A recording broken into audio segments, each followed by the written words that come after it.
Hello दोस्तों, आपका स्वागत है आपके अपने यूट्यूब चैनल सुपर इंस्टीट्यूट में। तो आज हम एमपी फॉरेस्ट जेल प्रहरी के 30 मई के शिफ्ट 1 में जितने भी क्वेश्चन पूछे गए हैं हम उसको डिस्कस करने वाले हैं। तो चलिए स्टार्ट करते हैं आज का पहला क्वेश्चन।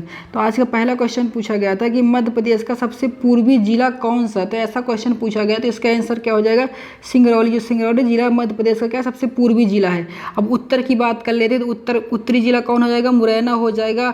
और अगर पूछेगा कि दक्षिणी जिला कौन सा है तो क्या हो जाएगा, बुरहानपुर हो जाएगा। और पश्चिमी जिला पूछेगा तो अलीराजपुर हो जाएगा। तो आप ये भी याद रखिएगा। और देख लेते हैं, सिंगरौली को मध्य प्रदेश की ऊर्जा राजधानी भी कहा जाता है। तो आप ये भी याद रखिएगा।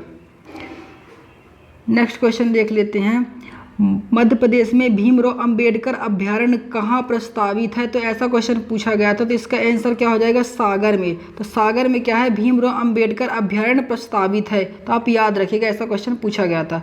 और देख लेते हैं, मध्य प्रदेश के वर्तमान वन मंत्री कौन है। तो इसका आंसर क्या हो जाएगा, विजय शाह है। तो ये भी क्वेश्चन पूछ सकता है अगली शिफ्टों में। तो आप याद रखिएगा। नेक्स्ट क्वेश्चन देख लेते हैं, शहरी व्यक्ति प्रतिदिन कितना ग्राम कचरा निकालता है। तो ऐसा क्वेश्चन करंट से पूछा गया था। तो इसका आंसर क्या हो जाएगा, 250 ग्राम से 300 ग्राम। तो जो शहरी व्यक्ति जो होता है प्रतिदिन कितना कचरा निकालता है, 250 ग्राम से 300 ग्राम तक। नेक्स्ट क्वेश्चन देख लेते हैं कि भारतीय संविधान में प्रस्तावना शब्द को किस देश के संविधान से शामिल किया गया है। तो इसका आंसर क्या हो जाएगा, अमेरिका। अमेरिका देश से क्या है, भारतीय संविधान में प्रस्तावना को लिया गया है। तो यही वहीं लिखा है कि भारतीय संविधान की प्रस्तावना की प्रेरणा अमेरिकी संविधान से ली गई है। तो आप याद रखिएगा। नेक्स्ट क्वेश्चन देख लेते हैं, हर सिद्धि मंदिर कहाँ स्थित है। तो हमको इसके ऑप्शन नहीं मिले हैं। अगर आपको पता हो तो आप कमेंट करके बता सकते हैं कि हर सिद्धि मंदिर कहाँ है।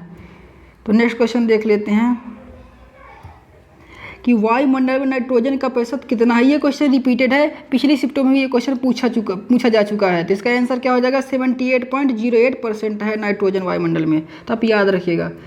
नेक्स्ट क्वेश्चन देख लेते हैं कि बायोग्रेडिंग खाद को किस विधि के द्वारा बनाया जाता है। तो इसके हमको ऑप्शन नहीं मिले हैं। अगर आपको पता हो तो आप कमेंट कर सकते हैं।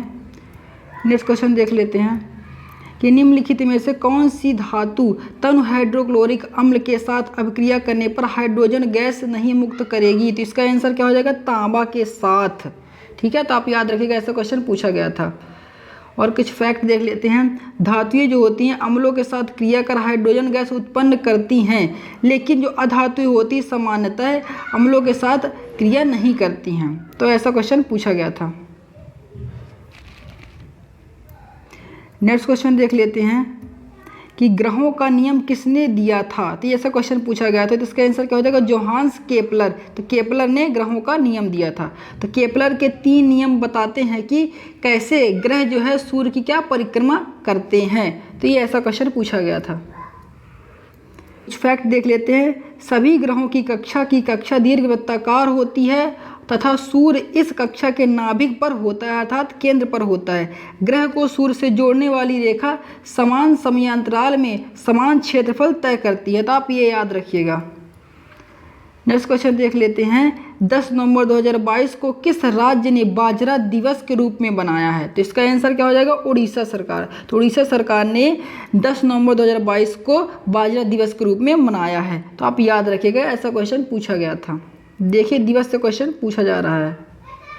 नेक्स्ट क्वेश्चन देख लेते हैं, भारतीय रिजर्व बैंक की स्थापना किस एक्ट के तहत की गई थी। तो इसका आंसर क्या हो जाएगा, भारतीय रिजर्व बैंक की स्थापना भारतीय रिजर्व बैंक की अधिनियम 1934 के तहत की गई थी। लेकिन अगर आपसे पूछे कि स्थापना कब की गई थी तो 1 अप्रैल 1935 को की गई थी। तो आप याद रखिएगा। और फैक्ट देख लेते हैं कि आरबीआई की स्थापना भारत सरकार अधिनियम 1935 के द्वारा की गई थी। तो आप याद रखिएगा। एंड करते हैं। अब हम नेक्स्ट शिफ्टों के क्वेश्चन को अगली वीडियो में डिस्कस करेंगे। तो धन्यवाद, जय हिंद।